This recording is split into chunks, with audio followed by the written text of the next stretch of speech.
നിൽക്കുകയാണ്. അമ്മാവൻ പൊയ്ക്കോ അമ്മാവൻ പൊയ്ക്കോ. നന്ദിനി ഇപ്പൊ വരും, എല്ലാ കാര്യങ്ങളും സംസാരിക്കണം. പോകൂ. പിന്നെ കുളി കഴിഞ്ഞ് ഗാർഡനിൽ വരാമെന്ന് ഏറ്റിട്ടുണ്ട്. ആണോ? അപ്പൊ ഞാൻ വന്ന് എത്ര നന്നായി. എന്താ അമ്മാവ? ഇപ്പൊ നീ സംസാരിച്ചാൽ ആകെ കുളവാകും മഹാദേവ. ഇന്നലെ നിന്നെ പുകഴ്ത്തി ഞാൻ ഒരുപാട് സംസാരിച്ചു നോക്കി, ഫലം ഉണ്ടായില്ല. ഒരു കാര്യം ചെയ്യും, നീ ഇപ്പൊ തന്നെ സ്ഥലം വിട്ടു. എന്തിന്? പട്ടണത്തിൽ പോയി ഒരു സിനിമ കണ്ടേച്ചു. ഒരു പുതിയ ഹിന്ദി സിനിമ കളിക്കുന്നുണ്ടല്ലോ, ദീപാലി ചാവാലി ദിൽബലീഹും. ദുൽഹനിയ ലേ ജായേംഗെ, അതാണ്? അത് തന്നെ. അതിന്റെ കഥ അറിയോ നിനക്ക്? അറിയില്ല. ഇതതിന്റെ കുഴപ്പം. അതിന്റെ കഥ ഞാൻ പത്രത്തിൽ വായിച്ചതാ. ഓഹോ. നന്ദിനിയെ പോലെ ലണ്ടനിൽ പഠിച്ച നായിക, അവളെ വശത്താക്കാൻ 18 അടവും പ്രയോഗിക്കുന്ന നായകൻ. അതിൽ 18 പഠിക്കണമെന്നൊന്നുമില്ല, ഒരു 4-5 അടവെങ്കിലും പഠിക്കാതെ ഇനി നീ അതിനോട് സംസാരിക്കണ്ട. അത് അപകടമാ. അച്ഛനിലെ സിനിമ കണ്ടോ? അത് എങ്കിൽ ഞാൻ നന്ദിനിയെ കൂടി വിളിക്കാം. ഞങ്ങൾ ഒരുമിച്ചൊരു സിനിമ കണ്ടിട്ട് ഒരുപാട് നാളായ അമ്മാവ. എന്താ മഹാദേവ നീ ഇങ്ങനെ വിവരക്കേട് സംസാരിക്കുന്നത്? അവൾ ആ സിനിമ കണ്ടാൽ നീ പ്രയോഗിക്കുന്ന അടവെല്ലാം സിനിമയെന്ന് കണ്ടുപഠിച്ചാണെന്ന് അവക്ക് മനസ്സിലാവില്ലേ? വിട്ടോ, സ്ഥലം വിട്ടോ. രൂപ എന്റെ പിന്നെ ഇത് ഞാൻ തന്നതാണെന്ന് പറഞ്ഞിട്ട് അമ്മാവന് നന്ദിനിക്ക് കൊടുക്കണം. ഇത് നന്ദിനിക്ക് ഞാൻ കൊടുക്കണം. കൊടുക്കാം.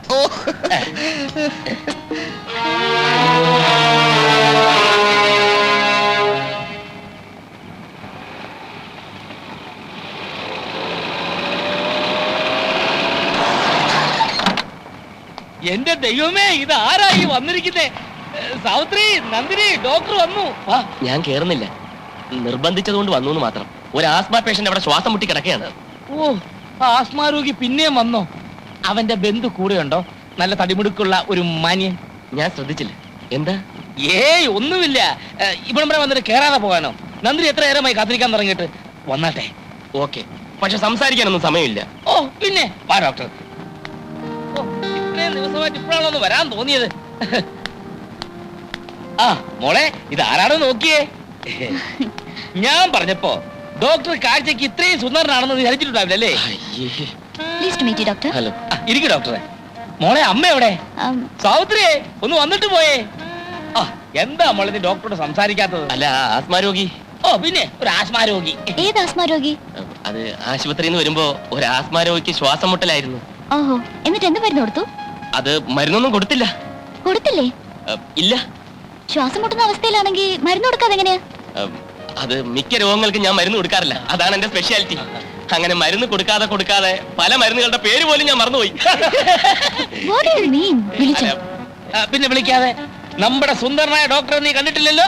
കണ്ടോ? കണ്ണ് നിറയെ കണ്ടു. അച്ഛൻ എന്തിനാ ഇദ്ദേഹത്തെ ഇടയ്ക്കിടയ്ക്ക് സുന്ദരനായ ഡോക്ടർ എന്ന് വിശേഷിപ്പിക്കുന്നത്? ഡോക്ടർ സുന്ദരനായതുകൊണ്ട്. പൊടി. പിന്നെ സാവിത്രി, കൂട്ടൊക്കെ പെട്ടെന്ന് എടുത്തു വെച്ചോ. നിങ്ങൾ ഡോക്ടർമാരായി, ഡോക്ടർമാരെ പാടായി. അവർ സംസാരിക്കട്ടെ, നമ്മളിവിടെ നിൽക്കണ്ട. അല്ല, ആസ്മ പേഷ്യന്റ് പടിയായി. ഡോക്ടർ അവിടെ ഇരുന്നേ.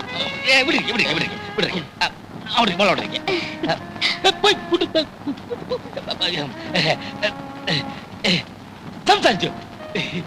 മരുന്ന് കൊടുക്കാതെ രോഗം മാറ്റുന്നത് എങ്ങനെ ഡോക്ടർ? സാധിക്കും. ചില പ്രത്യേക സാഹചര്യത്തിൽ അങ്ങനെ ചെയ്യേണ്ടി വരും. എനിക്ക് മനസ്സിലായില്ല. എനിക്കും മനസ്സിലായി വരുന്നതേ ഉള്ളൂ.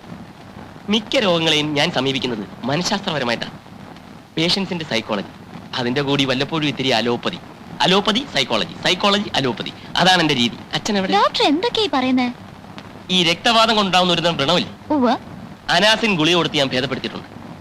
ഈ ഗവേഷണം എന്ന് പറഞ്ഞാൽ എന്താ? കണ്ടെത്തൽ. എല്ലാം ഇവിടെ ഉണ്ട്, നമ്മൾ കണ്ടെത്തണം. ആഫ്രിക്കയിലെ ബറൂണ്ടി മലയിടുക്കുകളിൽ കൊങ്കോമ എന്ന ആദിവാസികൾക്ക് അറിയാവുന്ന ഒരു പച്ചലയുണ്ട്. ആ ഇല ക്യാൻസറിനെ പരിപൂർണമായി ഭേദപ്പെടുത്തും. No, it's impossible. Yes, it is possible. വെനിസുലയിലെ ഗ്രാമീണർ നമ്മുടെ ഈ കറിക്കത്തി ഉപയോഗിച്ച് ഹൃദയ ശസ്ത്രക്രിയ നടത്തും. I can't believe all these things. You have to. Miss Nandini പഠിച്ചത് തിയറി, ഞാൻ പറയുന്നത് റിയാലിറ്റി ഇൻ പ്രാക്ടീസ്. ഡോക്ടർ എന്നെ ഒരു ഫൂളാക്കാനുള്ള ശ്രമമാണോ? അതുകൊണ്ട് എനിക്കുള്ള നേട്ടം മിസ് നന്ദിനി ഒന്ന് മനസ്സിലാക്കണം. FRCS വലിയ പഠിത്തമായിരിക്കും, പക്ഷേ 3 ലോക രാഷ്ട്രങ്ങളിലുള്ള അത്രയും വിവിധതരം രോഗങ്ങൾ ലണ്ടനിലില്ല. അതുകൊണ്ട് തന്നെ ഞങ്ങളുടെ അത്രയും പ്രാക്ടിക്കൽ എക്സ്പീരിയൻസ് നിങ്ങൾക്കില്ല. അറിഞ്ഞുകൂടാത്തതിനെല്ലാം ഇല്ലെന്ന് പറഞ്ഞ് നിഷേധിക്കുന്നത് വിവരക്കേടാണ്. മനസ്സിലായോ? I'm sorry, doctor. It is all right.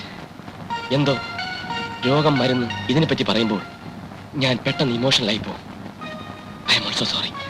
Doctor പറഞ്ഞത് ശരിയാണ്. എനിക്കറിയാത്തതൊക്കെ ഇല്ലാത്താണെന്ന് ഞാൻ ധരിക്കുന്നത് തെറ്റാണ്. Anyhow, you're a well-informed genius. Thank you. ഞാനങ്ങോട്ട് വരുവാന്നേ. ഭക്ഷണമൊക്കെ എടുത്തു വെച്ചിട്ടുണ്ട്. അതിനു മുമ്പ് നിങ്ങളോട് രണ്ടുപേരോടും വളരെ പ്രധാനപ്പെട്ട ഒരു കാര്യം എനിക്ക് പറയാനുണ്ട്. അതെന്ത് കാര്യം അച്ഛാ? അത് പറയുമ്പോ കേട്ടോ. പറയട്ടെ? എനിക്ക് പറയൂ. പറഞ്ഞോട്ടെ. അതിനെന്താ? എന്റെ ഒരേ ഒരു ആഗ്രഹമാണ് ഞാൻ ഈ പറയാൻ പോകുന്നത്. അതായത് നിങ്ങൾ രണ്ടുപേരും ഓ, പോകുന്ന വഴിക്ക് ഒരു പൂച്ച കുറുകെ ചാടി. അപ്പോഴേ ഞാൻ കരുതിയതാ എന്തെങ്കിലും പ്രശ്നമാകുന്നു. ഡോക്ടറിന്റെ ആശുപത്രി പോകാതെ ഇവിടെ കിടന്ന് ഇങ്ങനെ കറങ്ങുന്നത്. ഞാനിവിടെ നിൽക്കില്ലേ, നിന്ന് കറങ്ങല്ലോ. കാഷ്വാലിറ്റിയിൽ ആരെങ്കിലും വന്നാൽ ഡോക്ടർ ഇല്ലെങ്കിൽ ഞാൻ ഭയങ്കര സ്ട്രിക്റ്റ് ആണെന്ന് അറിയാലോ.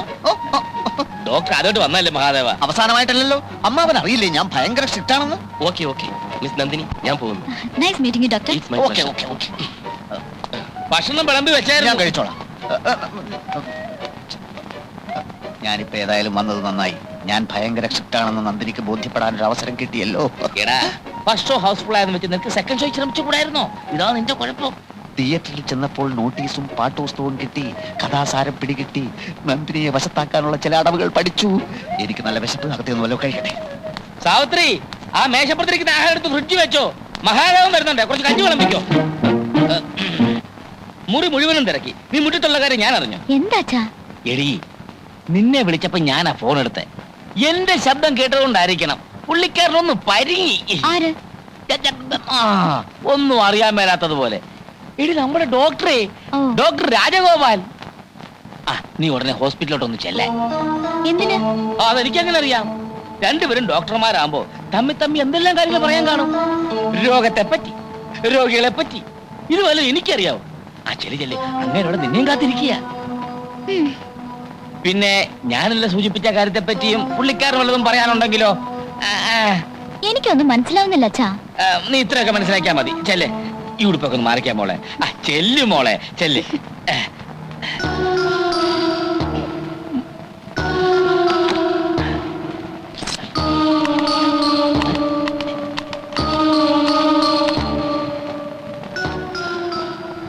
ഹലോ, ഇത് ഞാനാ, തമ്പി മുതലാളിയാ. അല്ലല്ല, നമ്മളിപ്പോ അങ്ങനത്തെ ഒരു ബന്ധമല്ലല്ലോ. അതെ, എന്റെ മോക്ക് ഉടനെ ഡോക്ടർ ഒന്ന് കാണണമെന്ന്. ഓ, ഒന്നും അറിയാൻ മേലാത്ത പോലെ. രണ്ടുപേരും ഡോക്ടർമാരാകുമ്പോ എന്തെല്ലാം കാര്യങ്ങൾ പറയാൻ കാണും. രോഗത്തെ പറ്റി, രോഗിയെ പറ്റി. ഇതുവല്ല എനിക്കറിയാവോ? ഇവിടെ ഇപ്പൊ പേഷ്യൻസിന്റെ തിരക്കാണ്. അവള് പുറപ്പെട്ട് കഴിഞ്ഞു. ആ, നെഞ്ചരിച്ചില്ലല്ലേ? ഒരു കാര്യം ചെയ്യും, എരിവും പുളിയും തൽക്കാലം ഒഴിവാക്ക. എണ്ണയും അധികം വേണ്ട. 2 ദിവസം മരുന്ന് കഴിക്കും. എന്നിട്ടും നെഞ്ചരിച്ചിൽ മാറുന്നില്ലെങ്കിൽ നേരെ ഇങ്ങോട്ട് പോരെ. ശരി. ആ, ചെന്നാട്ടെ വരട്ടെ. ഓ, എന്തൊരു വിരോധാഭാസം. ഒരു നെഞ്ചരിച്ചിരികാരൻ മറ്റൊരു നെഞ്ചരിച്ചിരികാരനെ കാണാൻ വന്നിരിക്കുന്നു. എങ്ങനെയുണ്ട്? ജെലിയൂസിൽ സിറപ്പ് കൊടുത്താലോ? വേണ്ടല്ലേ? വേറെ ഏതെങ്കിലും മരുന്ന് ഉണ്ടോ? എനിക്കറിയില്ല. ഇനിയും ഇടം തടിച്ച് നിൽക്കല്ലേ നിർമ്മലേ. ഒരു സമ്മേളനത്തിനുള്ള അത്രയും രോഗികൾ പുറത്തു നിൽപ്പുണ്ട്. ഈ നശിച്ചോമാർക്ക് പോകാൻ വേറെ ഒരു ആശുപത്രിയില്ല എന്റെ ഈശ്വര. അവർക്ക് കൈപ്പുണ്യമുള്ള ഡോക്ടർ മതിയല്ലോ. നല്ല പെരുമാറ്റം, വിദഗ്ധ ചികിത്സ, തമാശയുടെ വീക്ക്നെസ് നല്ലതുപോലെയുള്ള ആളാണ് ഈശ്വരൻ എന്ന് തോന്നുന്നു. ആയിരിക്കാം. നിർമ്മല എനിക്കൊരു ഉപകാരം ചെയ്തു തരണം. ആ എരപ്പാളി തമ്പിയുടെ മോളുണ്ടല്ലോ, ലണ്ടൻകാരി യപാർച്ചിയസ്, അവളെ ഇങ്ങോട്ട് കെട്ടിയെടുക്കുന്നുണ്ട്. അവള് വന്നു പോകുന്നവരെ ഒരാളെ ഇങ്ങോട്ട് കടത്തി വിടരുത്. ഇത്രയൊക്കെ ആയ സ്ഥിതിക്ക് അവൾക്ക് പിടികൊടുക്കരുതല്ലോ. പ്ലീസ് ഒന്ന് മാനേജ് ചെയ്യണം. അവള് വന്നെന്ന് തോന്നുന്നു.